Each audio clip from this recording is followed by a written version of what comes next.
surga atau neraka kita sangat besar, bergantung dari bagaimana kita bersikap terhadap orang tua kita. Kalau kita bersikapnya benar, dapat ridha Allah. Bersikapnya nggak benar, dapat murkanya Allah Ta'ala. Itu yang pertama. Kalau udah paham seperti itu, maka prioritas yang paling tinggi adalah orang tua. Bukan istri, bukan anak, bukan cucu, bukan cicit.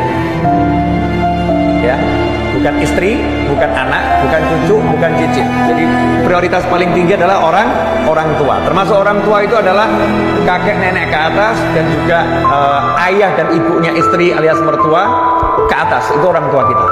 Itu orang tua kita. Top ya, paling tinggi prioritasnya itu ayah dan ibu. Nah, sekarang dalam satu masalah kita berbeda pendapat dengan ibu atau ayah. Gimana cara menyikapinya? Simple. Sodorkan perbedaanmu pada Al-Quran, hadis Nabi Muhammad SAW, dan ilmunya para ulama. Kalau ternyata yang dianjurkan ibumu, orang tuamu, tidak bertentangan dengan Al-Quran, tidak bertentangan dengan hadis, tidak bertentangan dengan anjuran para ulama, ya, maka wujudkan apa yang diinginkan ibu atau ayahmu. Kesampingkan keinginanmu. Tapi saya pengen keinginan saya terlaksana, boleh. Gimana caranya? Caranya adalah sambil kamu wujudkan keinginan orang tuamu, mulai gunakan semua kekuatanmu dalam berbicara, dalam bersikap, ya, dengan santun, dengan indah, dengan baik. Rayu orang tuamu untuk mewujudkan apa yang kamu inginkan. Contohnya saya dulu mau nyantri nggak boleh. Ibu saya melarang. Nggak boleh ke pesantren, nggak boleh kuliah ke kampus. Bolehnya kalau di kota Solo. Keluar dari Solo nggak boleh. Intinya ibu saya miripnya Nabi Yakub alaihi salam. Nggak bisa pisah dari anaknya, cintai. Nah, sementara saya melihat pengennya kuliah di Bandung atau di Surabaya waktu itu, karena jurusan yang saya cari teknik informatika atau ilmu komputer, adanya waktu itu yang bagus di ITB atau di ITS di masa itu ya, di ITB atau di ITS. Berarti udah pupus nih, nggak mungkin saya bisa ke Bandung atau ke Surabaya untuk ke ITB atau ke ITS. Saya turutin ibu saya nggak kuliah. Bayangkan ya, di sekolah itu ya nggak jarang dapat juara 1 atau juara 3, pernah juga juara 20 kan tetap juara ya. EQ di atas rata-rata.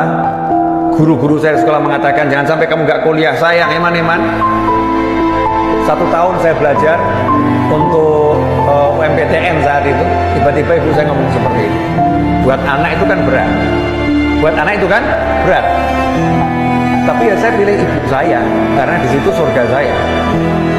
Kampus nggak jamin saya masuk surga.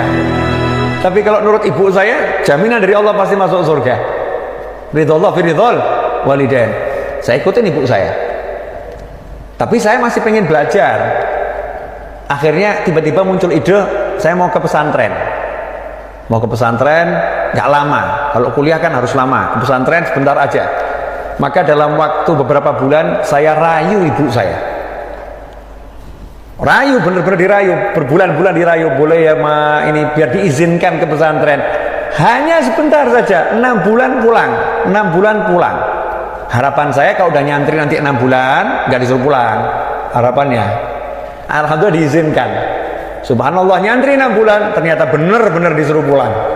Ya bener-bener disuruh pulang. Waktu saya mau pulang, teman-teman di pesantren mengatakan, oh kamu kalau pulang nanti kualat sama ustadz ini, kualat sama Abu Yang. Oh kamu akan kena bencana ini. Baru 6 bulan sudah mau pulang, nggak bakal diizinkan. Abu Yang ini paling cinta sama orang cari ilmu. Jadi kalau baru cari ilmu sebentar pulang, tidak mungkin diizinkan. Ini udah kejadian di pondok ini, yang mau pulang nggak dapat izin. Dan kalau kamu nggak dapat izin, kamu nekat pulang, oh nggak baik itu, nggak berkah itu. Ya kamu nggak akan dapat barokah. Teman-teman saya di pondok semua ngomong seperti itu. Tapi ibu saya bilang pulang. Ya saya masuk masjid, sholat sunnah hajat 2 rakaat, minta sama Allah Ta'ala, ya Allah, saya mau ngadep guru saya mau pulang. Hasilnya apa? Subhanallah, guru saya lagi dipijit ba'dal isya itu. Kemudian ruangan kantornya lampunya dimatikan, gelap, remang-remang saja yang nyala.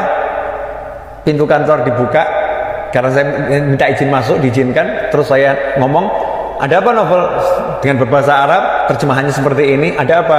Saya izin mau pulang besok, dipanggil ibu saya, nggak boleh nyantri lagi. Jawaban guru saya, pulanglah, sudah cukup yang kamu pelajari, walakal barokah, dan kamu mendapatkan keberkahan. Dan kamu mendapatkan keberkahan. Nah, itu semua berkat karena tetap kita jadikan top priority adalah orang tua, ibu atau ayah, prioritas paling utama. Bahkan sebagian ulama mengatakan kalau kamu mengutamakan anakmu di atas orang tuamu, maka kamu anak yang durhaka. Jadi kalau kita utamakan anak kita ini di atas orang tua kita, kita anak durhaka. Misal ibu sakit, anak sakit, semua mau dibawa ke rumah sakit, ibu minta dibawa berangkat ke rumah sakit dulu, istrimu bilang anak kita dulu.